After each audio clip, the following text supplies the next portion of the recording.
그런데 인도네시아 부흥의 주역으로 쓰임받았던 멜테리 선교사님의 책 급하고 강한 바람처럼은 성경에 기록된 기적들이 오늘날에도 얼마든지 일어날 수 있음을 증언합니다. 멜테리 선교사님은 83년도에 우리나라에도 오셔서 CCC와 여러 교회에서 집회를 하셨다고 하는데요. 하나님은 어제나 오늘이나 영원토록 동일하신 분임을 한번 생생하게 실감해 보세요. 인도네시아 공산주의자들의 쿠데타가 있기 4일 전 하나님은 잘 알려지지 않은 인도네시아 남쪽의 티모르 섬의 한 작은 마을에 강권적으로 성령을 부어주시기 시작했다. 그리스도인들이 깨어 기도하자 인도네시아는 공산주의자들의 반란에서 기적적으로 구원되었다. 그 후 즉시 평신도 전도팀이 구성되었고 티모르와 주변 섬들로 다니며 병자를 치료하고 죽은 자를 일으키며 복음을 전파하는 운동이 일어났다. 성령이 급하고 강한 바람처럼 강림했던 오순절적인 역사가 우리 시대에 재현된 것이다. 우리 교회 전도대가 암호항이라는 마을에 전도하러 갔는데 소상집이 있었다. 사람이 이틀 전에 죽었는데 유가족들이 우리에게 위로의 말을 부탁하며 청했다. 도착해보니 1000명이 넘는 사람들이 모여 있었다. 남자의 시체는 벌써 매우 부패해 있었다. 우리 열대지방에서는 사람이 죽고 6시간이 지나면 썩기 시작한다. 그러니 이틀이면 구역질이 날 정도라 시신은 보기에도 참혹하다. 우리가 조문객들 옆에 서 있는데 갑자기 주님이 말씀하셨다. 지금 저 관 곁에 가서 죽은 사람 주위에 둘러서서 찬송해라. 내가 그를 사망에서 생명으로 옮길 것이다. 함께 간 내 처남을 통해 말씀이 떨어지자 나는 한숨을 푹 내쉬었다. 오 주님, 이 사람은 죽은 지 이틀이나 지났기 때문에 우리는 정말 난처합니다. 이런 경우는 불가능합니다. 나는 다른 형제의 의견도 듣고 싶었다. 당신 생각은 어떻소? 내 두뇌는 재빠르게 움직였고 형제들의 머리도 역시 민첩하게 돌아가며 우리는 할 것이냐 말 것이냐 방황하기 시작했다. 그 순간 우리는 하나님의 말씀을 신뢰하지 못해 실패했던 지난 일이 떠올랐고 나는 즉시 기도했다. 오 주님, 당신의 말씀을 믿을 수 있는 단순한 마음을 주옵소서. 우리의 믿음을 머리에서 가슴까지 30cm만 끌어내리면 오늘날도 하나님의 능력이 강력하게 역사할 것이다. 우리는 전과 같은 실패를 되풀이하지 않도록 주님께 복종하기로 결정하고 시체가 있는 곳으로 가서 빙 둘러서 찬송을 부르기 시작했다. 사탄은 우리에게 이렇게 속삭였다. 이미 다 썩은 사람을 두고 찬송하는 것은 바보짓이야. 썩는 냄새가 벌써 이렇게 진동하는데 너희가 시체 곁에 둘러서서 입을 열 때마다 독한 악취로 숨이 콱콱 막힐 것이다. 이런 일은 정말 바보짓이다. 그것은 사실이었다. 그러나 우리는 찬양하기 시작했다. 첫 번째 찬송이 끝났다. 아무 일도 일어나지 않았다. 우리는 다소 불안했다. 주님, 이 사람을 살리시려거든 빨리 일으켜주세요. 이 시체 주위에 서 있기도 어렵습니다. 역한 냄새 때문에 찬송을 부르기가 힘듭니다. 두 번째 찬송도 어렵게 끝났다. 아무 일도 없었다. 다섯 번째 찬송이 끝날 때까지 아무 일도 일어나지 않았다. 그러나 여섯 번째 찬송을 부르는데 시체의 발끝이 움직였다. 우리는 공포에 휩싸였다. 인도네시아에는 가끔 죽은 사람이 깨어나서 관 가까이 있는 사람을 껴안고 다시 죽는다는 이야기가 전해진다. 그러나 우리는 더 가까이 다가가 더 크게 찬송했다. 여덟 번째 찬송이 시작될 때 그 형제가 깨어나 주위를 둘러보며 미소를 지었다. 그는 어느 누구도 껴안지 않고 이렇게 말했다. 예수님이 저를 살리셨습니다. 여러분께 꼭 드릴 말씀이 있습니다. 사람이 죽는다고 끝이 아니라는 겁니다. 저는 이틀 동안 죽어 있을 때 그것을 체험했습니다. 천국과 지옥은 실제로 존재합니다. 나는 그곳에 다녀왔습니다. 여러분이 이 세상에서 예수 그리스도를 만나지 못하면 천국에 가지 못합니다. 오직 지옥에 가서 죄값을 받을 것입니다. 이렇게 죽었다가 살아난 사람은 예수를 구원자로 영접했을 뿐 아니라 그의 사역으로 인해 그 지방에 2만 명 넘는 사람들이 예수님을 구주로 영접하게 되었다. 우리 선교팀에게 주님이 포르투갈 영인 티모르에 갈 것을 지시하시면서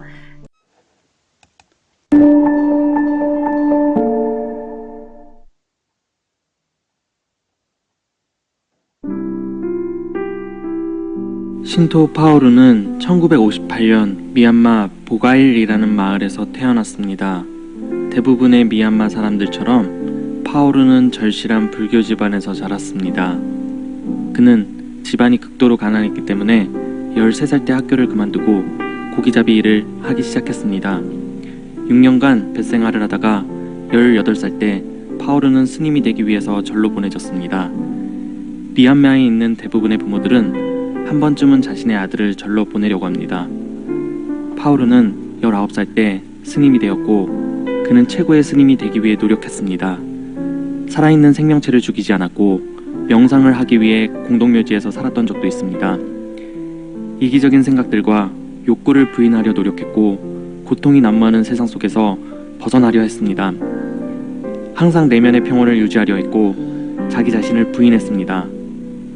어느 순간부터는 경지에 올라 공동묘지 속 귀신도 두렵지 않았고 모기가 물어도 자기 인식을 하지 않을 정도로 내공이 쌓였습니다.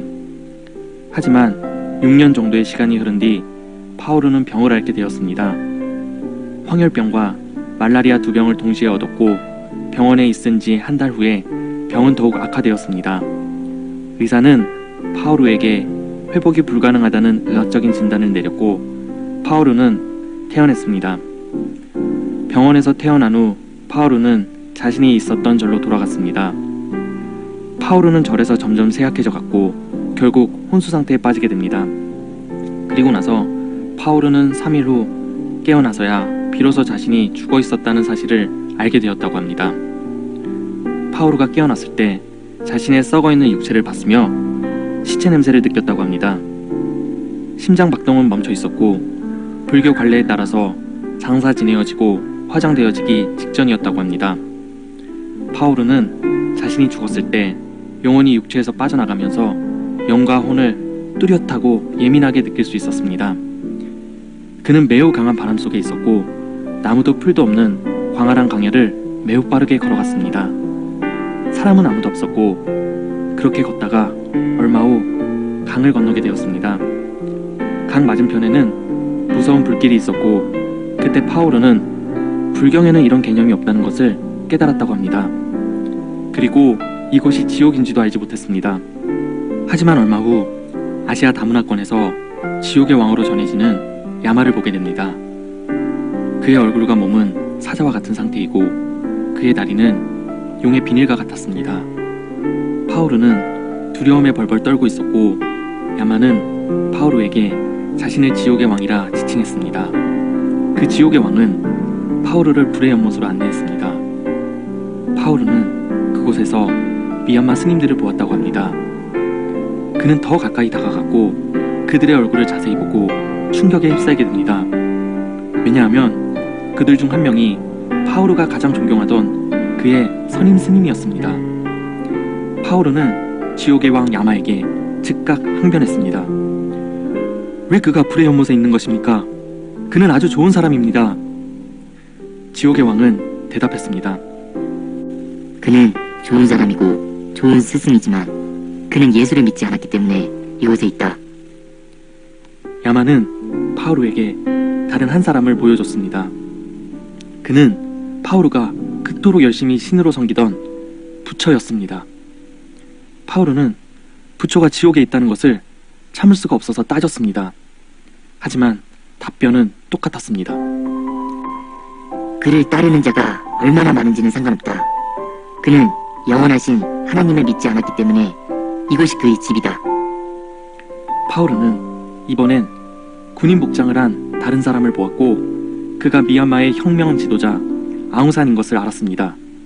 그리고 지옥의 왕 야마에게 물었습니다. 그가 수많은 기독교인들을 박해하고 죽였기 때문에 이곳에 온 것입니까? 지옥의 왕은 대답했습니다. 그것도 이유 중 하나이지만 그것보다 더 큰 죄는 예수를 믿지 않은 것이다. 파오르는 또 한 명의 군인을 보았습니다. 보통 사람보다 6배나 큰 모습이었고 군 갑옷으로 무장을 하고 있었습니다. 그에 대해 묻자 지옥의 왕 야마는 대답했습니다. 그 남자의 이름은 골리앗이다. 그가 여기 있는 이유는 전지전능하신 하나님과 그의 종 다윗을 모독했기 때문이다. 파오르는 다른 대부분의 미얀마 사람들처럼 성경을 접한 적이 없었기 때문에 골리앗이 누군지 몰라서 혼란스러웠습니다. 그리고 얼마의 시간이 흘러 또 다른 지옥의 왕이 나타나 파우로에게 물어봤습니다. 당신은 이곳에 속한 자인가? 파우로는 대답했습니다. 아닙니다. 나는 여기를 보러 온 사람입니다. 그리고 나서 파우로는 자신이 처음 있었던 황량한 벌판을 향해 돌아갔습니다. 3시간 정도 걸은 후에 한 이정표가 나타났고 선택의 갈림길이 있었습니다. 갈림길 편말에는 이렇게 적혀 있었다고 합니다. 예수를 믿지 않는 자는 왼쪽의 넓은 길로 갈 것이요 예수를 믿는 자들은 오른쪽 좁은 길로 갈 것이다. 파우로는 처음에 왼쪽 길을 택했습니다. 300야드 전방에 2사람이 있었고 파우로는 2사람이 얼마 후 칼에 찔려 고통스럽게 죽임을 당하는 모습을 봤다고 합니다. 파우로는 너무 놀라 비명을 질렀고 황급히 다시 돌아와 믿는 자들의 길로 돌아섰습니다. 1시간 정도 걸은 후 그 길의 표면은 황금빛으로 바뀌었습니다. 그 길은 너무도 순수한 황금이었기에 자신의 얼굴이 선명하게 비춰졌다고 합니다. 그리고 자신의 앞에 서 있는 한 남자를 보았습니다. 너무나 맑은 노래가 흐르고 있었고 그 남자는 파우로에게 같이 걷기를 권유했다고 합니다. 파우로는 그에게 이름이 무엇인지 6번이나 물었고 그 남자는 마침내 대답했습니다. 나는 천국의 열쇠를 쥐고 있는 자입니다. 천국은 매우 아름다운 곳이지요. 이곳은 당신이 예수님을 따른다면 당신의 명이 다하루에 올 수 있는 곳입니다. 그는 말을 마친 후 자신을 베드로라고 소개했습니다. 그리고 베드로는 이어서 말했습니다. 이제 당신이 있던 곳으로 돌아가셔야 합니다. 그리고 부처를 믿는 자와 우상을 믿는 자들에게 말하세요. 그들이 변화되지 않는다면 지옥으로 갈 것이다 라고 전하세요. 그리고 부처에게 절하는 자, 예물을 주는 자들도 지옥에 갈 것이라 전하세요. 베드로는 파우로에게 세상으로 돌아가서 자신이 본 곳을 증거하라고 하였습니다. 그리고 파우로에게 새 이름을 지어 주었습니다. 그 이름은 아테피안 신토 파우르였고 그 이름의 뜻은 부활한 바울이었습니다. 파우르는 그곳이 너무 좋아 천국에 머물고 싶었다고 합니다. 하지만 베드로는 돌아가서 예수를 증거할 것을 명하고 그를 돌려보냈다고 합니다. 파우르는 그 순간 깨어났습니다. 깨어난 순간 사람들의 우는 소리와 어머니의 절규가 들렸다고 합니다. 많은 사람들이 있다는 것이 느껴졌고 자신이 간 속에 있었다는 것도 알 수 있었습니다. 자신이 움직이자 파우로의 어머니와 아버지는 경악하여 소리치기 시작했습니다. 많은 사람들은 공포에 질렸고 그를 귀신이라 믿고 도망가는 사람들도 있었다고 합니다. 관 속에는 파우로의 몸속에서 흘러나온 액체들이 있었고 역한 냄새가 진동을 했습니다. 파우로는 불길에 태워지기 일보 직전이었고 부모님이 화장되기 직전에 마지막 육신을 보기 위해 관 앞에 와 있었다고 합니다. 파우로는 즉시 자신이 보았던 것들을 증거하기 시작했습니다. 지옥에 있던 사람들에 대하여 증거하였고 자신과 자신의 조상들이 믿어왔던 것들은 모두 거짓이라고 말했습니다. 그곳에 있던 사람들은 놀랐습니다. 그들은 파우로가 얼마나 열렬한 스님이었는지 알고 있었기 때문이었죠.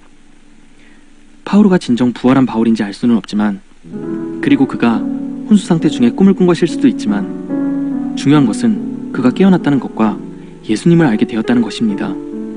그는 기독교에 대해서 전혀 모르고 있었지만 3일 동안 그가 배운 것은 너무나 실질적인 것이었기 때문에 그는 열렬히 예수님을 증거하고 다녔습니다.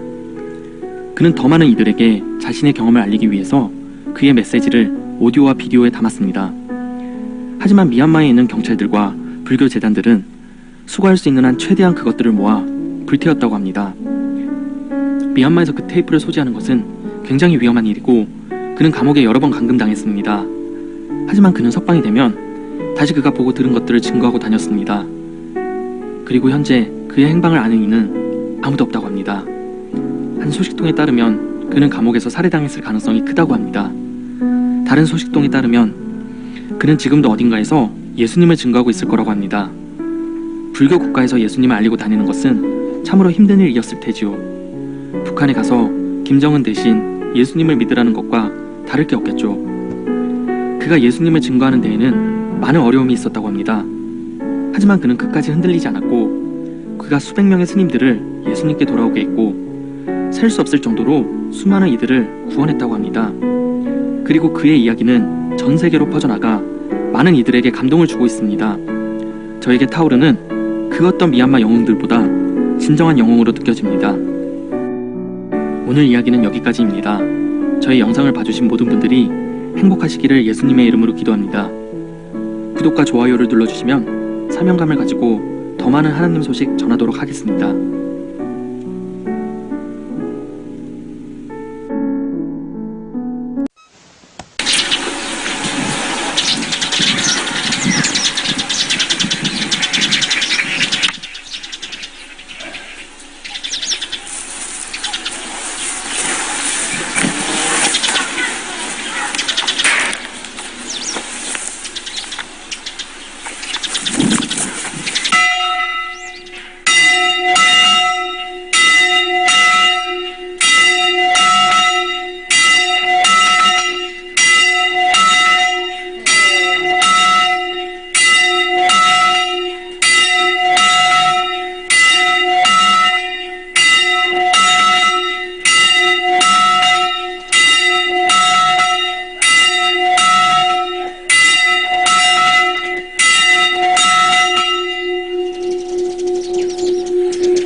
마지막으로 이 가정에 나무라도 한 발 해줘야 되겠다 이런 생각이 나가지고 그때는 전부 산을 다 쳐가지고 나무 끝에만 나무가 있어요.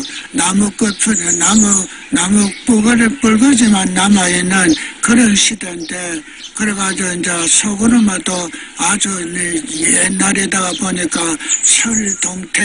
철동태 해가지고 그것을 이제 소르미아가 이래 가는데 한 30리 거리에 나가가지고 그래가지고 거기에서 이제 나무로 해가지고 그래 오는데 그날이라서 완전 비가 왔어요.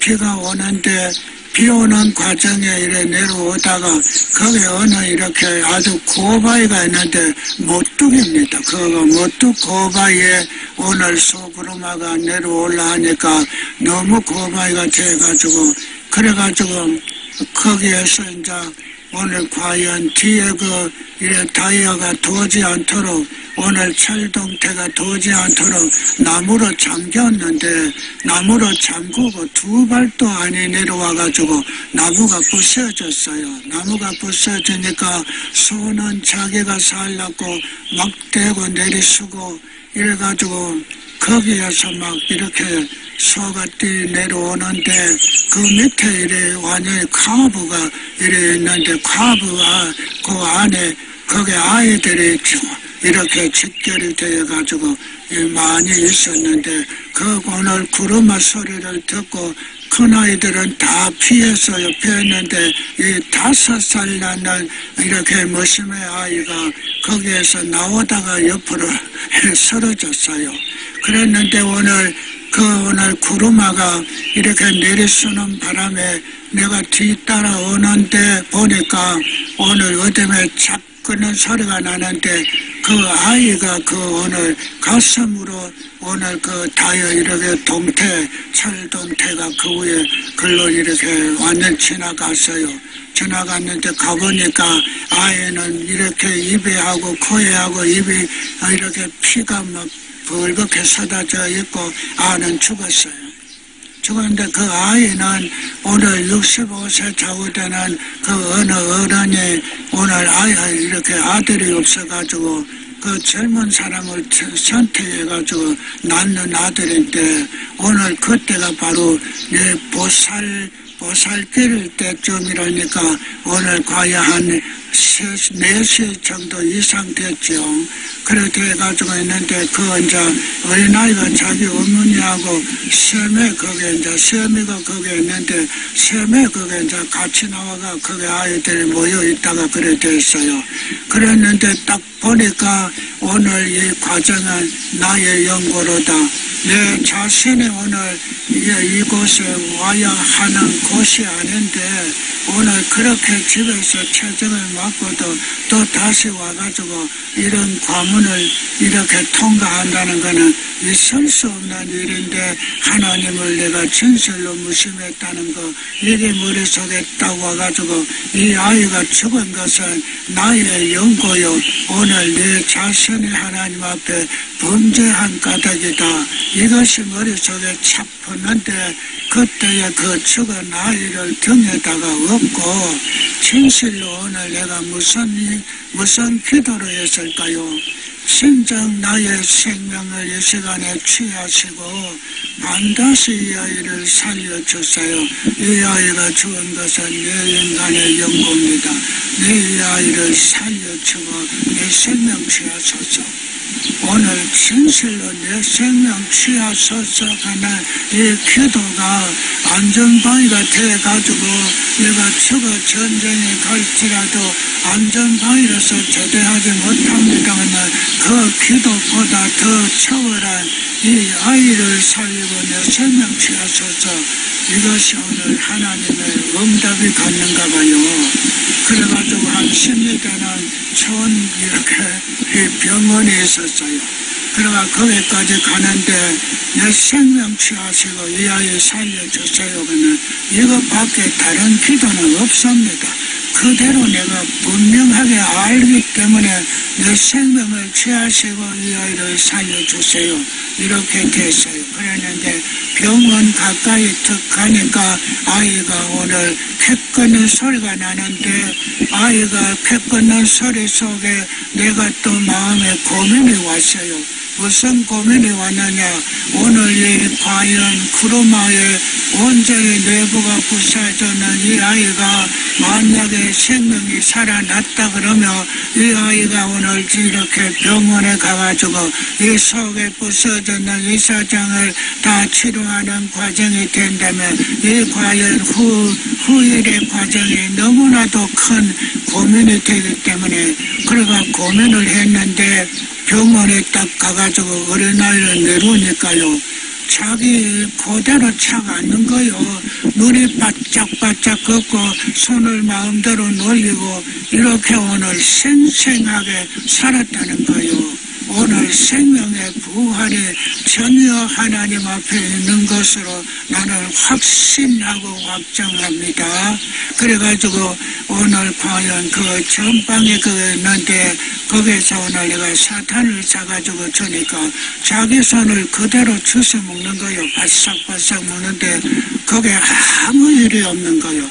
온전의 건강성령 충만한 역사가 하나님께로 왔다는 것으로 제가 확실하게 믿었습니다. 오늘 부활로 믿습니까? 진실로 부활의 생명의 과정을 우리들이 확실히 믿고 확실히 하나님의 나라가 성취되는 것으로 부활의 생명을 믿으세요. 원래 92세 대신 시골에 계시는 전분에다 한번 아